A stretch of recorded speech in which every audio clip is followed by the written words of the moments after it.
ಬಸವೇಶ್ವರ ಎಂದು ಕರೆಯಲ್ಪಡುವ ಬಸವಣ್ಣ ಅವರು ತಮ್ಮ ಕಾವ್ಯ, ಸಾಮಾಜಿಕ ಸುಧಾರಣೆಗಳು ಹಾಗೂ ಸಾತ್ವಿಕ ಬೋಧನೆಗಳ ಮೂಲಕ ಸಮಾಜದಲ್ಲಿ ಅಳಿಸಲಾಗದ ಛಾಪನ್ನು ಮೂಡಿಸಿದ ಮಧ್ಯಕಾಲೀನ ಭಾರತದ ಅಪ್ರಥಮ ವ್ಯಕ್ತಿಯಾಗಿದ್ದರು. ಆಧ್ಯಾತ್ಮಿಕ ಹಾಗೂ ಸಾಮಾಜಿಕ ಕ್ರಾಂತಿಯ ಯುಗಪುರುಷ, ವಿಶ್ವದ ಮೊದಲ ಸಂಸತ್ತಿನ ರೂವಾರಿ ಎಂಬ ಹೆಗ್ಗಳಿಕೆಗೆ ಪಾತ್ರರಾದವರು. ಬನ್ನಿ, ಹಾಗಾದ್ರೆ ಬಸವಣ್ಣನವರು ತನ್ನ ಚಿಕ್ಕ ವಯಸ್ಸಿನಲ್ಲಿ ಮನೆ ಬಿಡಲು ಕಾರಣವೇನು ಗೊತ್ತಾ? ಬಸವಣ್ಣನವರ ಅಂತಿಮ ದಿನಗಳು ಹೇಗಿದ್ದವು? ಅಷ್ಟಕ್ಕೂ ಅಂಚೆ ಚೀಟಿಗಳಲ್ಲಿ ಹಾಗೂ ನಾಣ್ಯಗಳಲ್ಲಿ ಬಸವಣ್ಣನವರ ಭಾವಚಿತ್ರವನ್ನು ಮುದ್ರಿಸಿದ್ದು ಯಾಕೆ? ಬಸವಣ್ಣ ನಿಜಕ್ಕೂ ಲಿಂಗೈಕ್ಯರಾದ್ರ ಅಥವಾ ಹತ್ಯೆಗೀಡಾದ್ರ? ಈ ಎಲ್ಲ ಆಶ್ಚರ್ಯವಾದ ಸಂಗತಿಗಳನ್ನ ಸಂಪೂರ್ಣವಾಗಿ ಈ ವಿಡಿಯೋ ಮೂಲಕ ತಿಳಿದುಕೊಳ್ಳೋಣ. ಆದರೆ ಅದಕ್ಕಿಂತಲೂ ಮುಂಚೆ ನೀವು ಇನ್ನೂ ನಮ್ಮ ಚಾನಲ್ ಸಬ್ಸ್ಕ್ರೈಬ್ ಮಾಡಲಂದ್ರೆ ಸಬ್ಸ್ಕ್ರೈಬ್ ಮಾಡಿ, ಹಾಗೂ ಈ ವಿಡಿಯೋದಲ್ಲಿರುವ ಮಾಹಿತಿ ನಿಮಗೆ ಇಷ್ಟವಾಗಿದ್ರೆ ಈ ವಿಡಿಯೋಗೆ ಒಂದು ಲೈಕ್ ಕೊಡೋದನ್ನು ಮರಿಬೇಡಿ, ಹಾಗೂ ಬಸವಣ್ಣ ಅವರ ಬಗ್ಗೆ ನಿಮ್ಮ ಅಭಿಪ್ರಾಯವನ್ನು ಕಾಮೆಂಟ್ ಮೂಲಕ ಶೇರ್ ಮಾಡಿ. ಸ್ನೇಹಿತರೆ, ಕಾಯಕವೇ ಕೈಲಾಸ ಅಂತ ಇಡೀ ವಿಶ್ವಕ್ಕೆ ತೋರಿಸಿಕೊಟ್ಟ ಯುಗ ಪುರುಷ, ಶೋಷಣೆ ಮುಕ್ತ ಸಮಾನತೆಯ ಸಮಾಜಕ್ಕಾಗಿ ಹೋರಾಡಿದ ಸಾಮಾಜಿಕ ಹರಿಕಾರ, ಮೌಢ್ಯವನ್ನು ತನ್ನ ವಚನ ಸಾಹಿತ್ಯದಲ್ಲಿ ಹೋಗಲಾಡಿಸಿ ಜನರಲ್ಲಿ ಹೊಸ ಅರಿವು ಮೂಡಿಸಿದ ಸಮಾಜ ಸುಧಾರಕರಾದ ಬಸವಣ್ಣನವರು ಹುಟ್ಟಿದ್ದು ವಿಜಯಪುರ ಜಿಲ್ಲೆಯ ಬಸವನ ಬಾಗೇವಾಡಿಯಲ್ಲಿ ಒಂದು ಬ್ರಾಹ್ಮಣ ಕುಟುಂಬದಲ್ಲಿ. ಕೆಲವೊಂದು ದಾಖಲೆಯ ಪ್ರಕಾರ ಇವರು ತನ್ನ ತಾಯಿಯ ಮನೆ ಇಂಗಳೇಶ್ವರ ಗ್ರಾಮದಲ್ಲಿ ಜನಿಸಿದ್ದಾರೆ ಅಂತ ಉಲ್ಲೇಖವಿದೆ. ಬಸವಣ್ಣ ಅವರ ತಂದೆ ಮಾದರಸ, ತಾಯಿ ಮಾದಲಾಂಬಿಕೆ. ಬಸವಣ್ಣ ಹುಟ್ಟಿದ್ದು ಬ್ರಾಹ್ಮಣ ಕುಟುಂಬದಲ್ಲಾದ್ರೂ ಅಲ್ಲಿನ ಶಾಸ್ತ್ರ, ಮೌಢ್ಯ ನಂಬಿಕೆಯನ್ನು ನೋಡಿ ಬಾಲ್ಯದಿಂದಲೇ ಬೇಸತ್ತು ಹೋದ ಬಸವಣ್ಣನಿಗೆ ಈ ಸಮಾಜದ ಸರಿ ತಪ್ಪುಗಳನ್ನ ತಿದ್ದುವ ಮಹತ್ವಾಕಾಂಕ್ಷೆದು ಗಾಢವಾಗಿ ಮನಸ್ಸಿಗೆ ನಾಟಿತ್ತು. ತನ್ನ 8ನೇ ವಯಸ್ಸಿನಲ್ಲಿ ಜನಿವಾರ ಹಾಕುವ ಸಂಪ್ರದಾಯವನ್ನು ಮಾಡಲು ಮನೆಯವರು ತಿಳಿಸಿದಾಗ ಅದನ್ನು ಕಟುವಾಗಿ ವಿರೋಧಿಸಿ ಬಸವಣ್ಣನವರು ಹೀಗೆ ಹೇಳ್ತಾರೆ: ಜನಿವಾರ ಹಾಕುವುದಾದ್ರೆ ಮೊದಲು ಅಕ್ಕನಿಗೆ ಹಾಕಿ, ಅವಳು ತನಗಿಂತ ವಯಸ್ಸಲ್ಲಿ ದೊಡ್ಡವಳು ಅಂತ ವಾದಿಸುತ್ತಾ ಸಮಾಜದಲ್ಲಿ ಹೆಣ್ಣು ಗಂಡು ಎಂಬ ಲಿಂಗ ತಾರತಮ್ಯನ ಏಕೆ ಮಾಡುತ್ತೀರಿ ಅಂತ ಟೀಕಿಸುತ್ತಾರೆ. ಲಿಂಗ ತಾರತಮ್ಯ, ಜಾತಿ ವ್ಯವಸ್ಥೆ, ಶ್ರೀಮಂತ ಬಡವ ಅನ್ನೋ ಕೀಳಿರಿಮೆಯನ್ನು ಕಂಡು ಇದಂತಹ ಸಮಾಜವಯ ಎಂದು ಜೀವನವೇ ಜಿಗುಪ್ಸೆ ಅಂತ ಹೇಳಿ ಮನೆ ಬಿಟ್ಟು ಹೊರ ಹೋಗ್ತಾರೆ ಈ ಸಾಮಾಜಿಕ ಕ್ರಾಂತಿಯ ಬಸವಣ್ಣನವರು. ಅಷ್ಟೇ ಅಲ್ಲದೆ ತನ್ನ ವಚನ ಸಾಹಿತ್ಯದ ಮೂಲಕ ಸಮಾಜಕ್ಕೆ ಸಂದೇಶವನ್ನ ನೀಡುತ್ತಾ ಕೆಲಸ ಮಾಡಿ ಜೀವನ ನಡೆಸಬೇಕು ಹೊರತು ಸೋಂಬೇರಿ ಜೀವನ ಈ ಭೂಮಿಗೆ ಭಾರ ಅಂತ ಹೇಳ್ತಾರೆ. ನಾವು ಮಾಡುವ ಯಾವುದೇ ಕಾರ್ಯದಲ್ಲಿಯೂ ಮೇಲು ಕೀಳು ಅನ್ನೋದಿಲ್ಲ. ಈ ಸಮಾಜದಲ್ಲಿ ಲಿಂಗ ತಾರತಮ್ಯ ಕೂಡದು, ಪುರುಷರಿಗಷ್ಟೇ ಮಹಿಳೆಯರು ಕೂಡ ತಮ್ಮ ಜೀವನವನ್ನ ರೂಪಿಸಿಕೊಳ್ಳುವ ಹಕ್ಕಿದೆ ಅಂತ ಹೇಳ್ತಾರೆ. ಸುಳ್ಳು ಹೇಳೋದು, ಕೊಲೆ ಸುಲಿಗೆ, ಮೋಸ ಮಾಡೋದು, ಪರ ಸ್ತ್ರೀಯನ್ನ ಮೋಹಿಸೋದು ಅಕ್ಷರಶಃ ಅಪರಾಧ ಅನ್ನೋದು ಬಸವಣ್ಣನವರ ನಿಲುವಾಗಿತ್ತು. ಸಮಾನತೆ, ಕಾಯಕ ದಾಸೋಹ ತತ್ವ ಸ್ವೀಕರಿಸುವ ಹಾಗೂ ಆಚರಿಸುವವರು ಯಾರು ಬೇಕಾದ್ರೂ ಕೂಡ ಶಿವ ಶರಣರಾಗಬಹುದು ಅನ್ನುತ್ತಾ ಪುರೋಹಿತ ಶಾಹಿಗಳಂತ ನಿರಂತರವಾಗಿ ವಂಚನೆಗೊಂಡ ಜನರನ್ನ ಶಕ್ತಿ ಮಾರ್ಗದಲ್ಲಿ ಹೊಸ ಬದುಕನ್ನೇ ಬಸವಣ್ಣ ನೀಡ್ತಾರೆ. ಜಗಜ್ಯೋತಿ ಬಸವೇಶ್ವರ, ಮಹಾ ಮಾನವತಾವಾದಿ, ಕ್ರಾಂತಿಯೋಗಿ ಬಸವಣ್ಣ, ಭಕ್ತಿ ಭಂಡಾರ ಅಂತ ಕರೆಯಲು ಪಡುವ ಬಸವಣ್ಣ ಜಾತಿ ಭೇದಗಳನ್ನ ಖಂಡಿಸುತ್ತಾ ಹರಿಜನ ಹಾಗೂ ಬ್ರಾಹ್ಮಣ ಕುಟುಂಬದ ನಡುವೆ ಅಂತರ್ಜಾತಿ ವಿವಾಹಗಳನ್ನ ನಡೆಸುತ್ತಾ ಹೊಸ ಕ್ರಾಂತಿಗೆ ಭಾಷ್ಯ ಬರೆಯುತ್ತಾರೆ. ಈ ಪ್ರೇರಣೆಯಿಂದ ಸಮಾಜದಲ್ಲಿದ್ದ ಲಿಂಗ ತಾರತಮ್ಯ, ಜಾತಿ ಮತಗಳ ಕಚ್ಚಾಟ ಕಡಿಮೆಯಾಗಿ ಸಾಮಾಜಿಕ ಕ್ರಾಂತಿಗೆ ನಾಂದಿ ಹಾಡುತ್ತೆ. ಈವರೆಗೆ ಬಸವಣ್ಣನವರ 1500 ವಚನಗಳು ಸಂಗ್ರಹವಾಗಿದ್ದು ಅನೇಕ ಬಗೆಯ ವಚನಗಳು ಜ್ಞಾನದ ಹೊಳೆಯನ್ನ ಹರಿಸಿ ಬದುಕನ್ನ ಬದಲಾಯಿಸುವುದು ಸುಳ್ಳಲ್ಲ. ಇವರ ಬಗ್ಗೆ ಕನ್ನಡ, ತೆಲುಗು, ತಮಿಳು, ಸಂಸ್ಕೃತ ಹಾಗೂ ಮರಾಠಿ ಭಾಷೆಯಲ್ಲೂ ಕೂಡ ಪುರಾಣಗಳು ರಚನೆಯಾಗಿದೆ.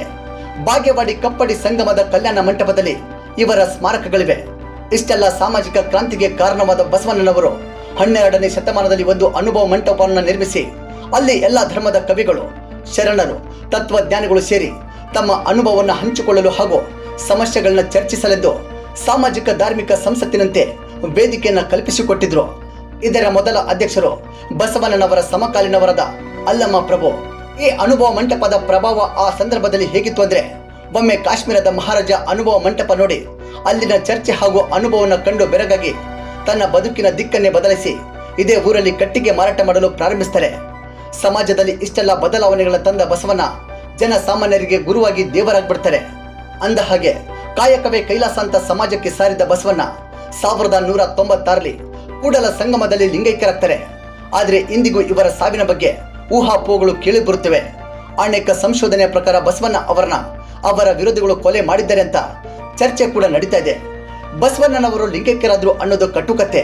ಬಸವಣ್ಣನವರ ಸಮಾಜ ಸುಧಾರಣೆಯ ಕ್ರಾಂತಿಯನ್ನ ಸಹಿಸದೆ ಕಲ್ಯಾಣದಲ್ಲಿ ಅವರನ್ನ ಹತ್ಯೆ ಮಾಡಲಾಗಿದೆ ಅಂತ ಮಹತ್ವದ ಹೇಳಿಕೆನ ಸಾಹಿತಿ ಹಾಗೂ ಪ್ರಗತಿಪರ ಚಿಂತಕರಾದ ಪ್ರೊಫೆಸರ್ KS ಭಗವಾನ್ ನೀಡಿದ್ರು.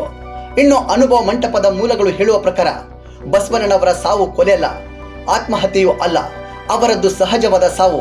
ಆದರೆ ಬಸವಣ್ಣನವರಿಗೆ ಶರಣರ ಕಗ್ಗೊಲೆಯ ಸುದ್ದಿ ತಿಳಿದು ಆಘಾತವಾಗಿತ್ತು. ಸ್ನೇಹಿತರೆ, ನಿಮ್ಗೆಲ್ಲ ಬಸವಣ್ಣನವರು ಬ್ರಾಹ್ಮಣ ಸಮುದಾಯದಲ್ಲಿ ಹುಟ್ಟಿದ್ರು ಅನ್ನೋದು ಗೊತ್ತಿರೋ ವಿಚಾರ. ಹಿಂದಿನ ಕಾಲದಲ್ಲಿ ಬ್ರಾಹ್ಮಣರ ಹತ್ಯೆ ಮಾಡೋದು ಮಹಾಪಾಪ ಅನ್ನೋ ನಂಬಿಕೆ ಕೂಡ ಇತ್ತು. ಹಾಗಾಗಿ ಯಾರು ಕೂಡ ಬ್ರಾಹ್ಮಣರ ಕೊಲೆ ಮಾಡಲು ಸಾಧ್ಯವಿಲ್ಲ ಅನ್ನುವ ಉಲ್ಲೇಖಗಳು ಕೂಡ ಹಲವು ಕಡೆ ಕೇಳು ಬರುತ್ತೆ. ಆದರೆ ಬಸವಣ್ಣ ಅವರನ್ನ ಗಡೀಪಾರು ಮಾಡಿದ್ರು ಅನ್ನುವ ಉಲ್ಲೇಖವಿದೆ. ಗಡೀಪಾರದ ಮೇಲೆ ಶರಣರ ಹತ್ಯೆ ಆಗತ್ತೆ. ರೊಚ್ಚಿಗೆದ್ದ ಶರಣರು ಬಿಚ್ಚಳ ಮಹಾರಾಜರನ್ನ ಕೊಲೆ ಮಾಡ್ತಾರೆ. ಇದು ಬಸವ ವಚನದಲ್ಲೇ ಬರುತ್ತೆ. ಇನ್ನು ಕೆಲ ಕಡೆ ಆತ್ಮಹತ್ಯೆ ಮಾಡಿಕೊಂಡಿದ್ದರು ಅನ್ನೋ ಉಲ್ಲೇಖವಿದೆ. ಇದು ಕೂಡ ಶುದ್ಧ ಸುಳ್ಳು ಅನ್ನೋದಕ್ಕೆ ಸಾಕ್ಷಿ ಇದೆ. ಅವರು ಯಾವುದಕ್ಕೂ ಹೆದರುವವರಲ್ಲ. ಅವರ ವಚನಗಳನ್ನ ಓದಿದ್ರೆ ಅವರ ಮನಸ್ಥಿತಿಯ ಬಗ್ಗೆ ಗೊತ್ತಾಗತ್ತೆ. ನಾನು ಬಿಜ್ಜಳನ್ನು ಹೆದರುವೆನೆ, ಮರಣವೇ ಮಹಾನವಮಿ, ಸಾವಿಗೆ ಹೆದರುವವರಲ್ಲ ಶರಣರು. ಸಾವು ಒಂದು ಜೀವನದ ಕೊನೆಯ ಪ್ರಕ್ರಿಯೆ ಅನ್ನೋದು ಬಸವಣ್ಣನವರ ವಚನಗಳಲ್ಲಿ ಇದೆ. ಹಾಗಾಗಿ ಬಸವಣ್ಣ ಇಂತಹ ನಿರ್ಧಾರವನ್ನ ಮಾಡೋದಕ್ಕೆ ಸಾಧ್ಯವಿಲ್ಲ. ಇನ್ನು ಇಚ್ಛಾಮರಣ ಅನ್ನುವ ಬಗ್ಗೆ ಹಲವು ಕಡೆ ಉಲ್ಲೇಖ ಬರುತ್ತೆ. ಇದು ಕೂಡ ಸಾಕ್ಷಿ ಇಲ್ಲ.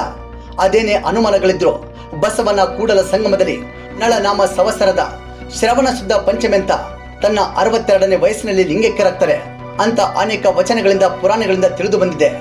ಇನ್ನು ಇವರು ಲಿಂಗೈಕ್ಯರಾಗಿ 600 ವರ್ಷವಾದ ಹಿನ್ನೆಲೆಯಲ್ಲಿ ಅವರ ಲಿಂಗೈಕ್ಯ ದಿನಾಚರಣೆ ಪ್ರಯುಕ್ತ ಭಾರತ ಸರ್ಕಾರದ ಅಂಚೆ ಇಲಾಖೆ 1967 ಮೇ 11ರಂದು 15 ಪೈಸೆಯ ಮುಖಬೆಲೆಯ ಅಂಚೆ ಚೀಟಿಯಲ್ಲಿ ಬಸವಣ್ಣನವರ ಭಾವಚಿತ್ರವನ್ನ ಮುದ್ರಿಸ್ತಾರೆ. ನಂತರ 1997ರಲ್ಲಿ 2 ರೂಪಾಯಿ ಹಾಗೂ 5 ರೂಪಾಯಿ ನಾಣ್ಯದ ಮೇಲೂ ಕೂಡ ಅವರ ಭಾವಚಿತ್ರವನ್ನ ಮುದ್ರಿಸಲಾಗತ್ತೆ. ಆಗಿನ ಪ್ರಧಾನಮಂತ್ರಿಯಾಗಿದ್ದ ಮನಮೋಹನ್ ಸಿಂಗ್ ಅವರು 100 ರೂಪಾಯಿ ನಾಣ್ಯದ ಮೇಲೂ ಕೂಡ ಬಸವಣ್ಣನವರ ಭಾವಚಿತ್ರವನ್ನ ಮುದ್ರಿಸಿ ಬಿಡುಗಡೆ ಮಾಡ್ತಾರೆ. ಇಷ್ಟಕ್ಕೂ ಬಸವಣ್ಣನವರದ್ದು ಸಾಮಾನ್ಯ ಸಾವಲ್ಲ. ಆದರ್ಶವನ್ನ ಪರಿಪಾಲಿಸಿ 12ನೇ ಶತಮಾನದಲ್ಲಿ ಕರ್ನಾಟಕದಲ್ಲಿ ಇವರು ನಡೆಸಿದ ಸಾಮಾಜಿಕ ಹಾಗೂ ಧಾರ್ಮಿಕ ಕ್ರಾಂತಿ ವಿಶ್ವದ ಇತಿಹಾಸದ ಪುಟಗಳಲ್ಲಿ ಸುವರ್ಣ ಅಕ್ಷರದಲ್ಲಿ ಬರೆದಿಡುವಂತಹದ್ದು. ಜಡುಗಟ್ಟಿದ ಸಮಾಜದಲ್ಲಿನ ಅರ್ಥರಹಿತ ಆಚಾರ ವಿಚಾರ, ಮೇಲು ಕೀಳು ಎಂಬ ಭಾವನೆಗಳಿಂದ, ಸ್ತ್ರೀ ಪುರುಷ ಎಂಬ ಲಿಂಗ ಭೇದದ ತಾರತಮ್ಯದಿಂದ, ಶ್ರೀಮಂತ ಬಡವ ಎಂಬ ಅಂತರದ ಘರ್ಷಣೆಯಿಂದ ಸಾಮಾಜಿಕ ವ್ಯವಸ್ಥೆ ಹದಗೆಟ್ಟಿ ಹೋಗಿತ್ತು. ಅದನ್ನ ಅವರ ವಚನಗಳಿಂದಲೇ, ಅಂತರ್ಜಾತಿ ವಿವಾಹ, ಲಿಂಗಾಯತ ಧರ್ಮ ಸ್ಥಾಪನೆಯಿಂದಲೇ ಮತ್ತೆ ಉತ್ತಮವಾದ ಸಮಾಜ ನಿರ್ಮಾಣಕ್ಕಾಗಿ ಬುನಾದಿ ಹಾಕಿಕೊಟ್ಟ ಬಸವಣ್ಣನವರ ಬದುಕು ನಿಜಕ್ಕೂ ಇಂದಿನ ಪೀಳಿಗೆಗೆ ಪ್ರೇರಣೆ, ಆದರ್ಶ, ಸ್ಫೂರ್ತಿ ಅಂತ ಹೇಳ್ತಾ ಬಸವನ ಅವರ ಜೀವನದ ಬಗ್ಗೆ, ಅವರ ಆದರ್ಶದ ಬಗ್ಗೆ ನಿಮ್ಮ ಅಭಿಪ್ರಾಯವನ್ನು ಕಾಮೆಂಟ್ ಮೂಲಕ ತಿಳಿಸಿ.